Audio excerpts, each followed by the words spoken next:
699 ആണ്. ഇതുപോലെ തന്നെ വരുന്ന ബൂട്ടാസ് പ്ലസ് സിക്സാഗും സെറിയും കൊണ്ട് ചെയ്തിരിക്കുന്ന ഹാൻഡ് വർക്ക്. നല്ല ഹെവി ആയിട്ട് 2 സ്ലീവേലും ഈ ഒരു വർക്ക് വരുന്നുണ്ട്. ഇപ്പൊ നമ്മള് ഷോൾഡറിൽ നിന്ന് എൽബോ വരെ വർക്ക് വരുന്ന വിധത്തിലാണ് ഇത് സെറ്റ് ചെയ്തിരിക്കുന്നത്. സോ ആ ഒരു 699 രൂപ എന്ന് പറയുമ്പോൾ ഒരു എന്താ പറയുക, ഒരു നോർമൽ സാധാരണ ഒരു സിൽക്ക് ബ്ലൗസ് എടുക്കുന്ന പ്രൈസ് പോലും ആവുന്നില്ല. അതിലാണ് നമ്മൾ ഈ ഒരു ഹാൻഡ് വർക്ക് കൺസെപ്റ്റ് ലോഞ്ച് ചെയ്യുന്നത്. നെക്സ്റ്റ് വൺ ഈസ് നല്ല രസമുള്ളൊരു ഡാർക്ക് ബർഗാൻഡി പർപ്പിൾ ടോൺ, അല്ലെങ്കിൽ നാരക്ക കളർ, ഞാവൽപ്പഴത്തിന്റെ കളർ. സെമിറോ സിൽക്ക് ആണ് ഫാബ്രിക് വിത്ത് ഹെവി ആയിട്ടുള്ള hand works and our price is 699, ready for despatch. Reddish maroon, beautiful and elegant ആയിട്ടുള്ള റെഡിഷ് മെറൂൺ ടോൺ.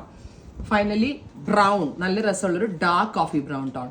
ഇത്രയും shades ready for despatch. Try ചെയ്ത് നോക്കുക. Thank U.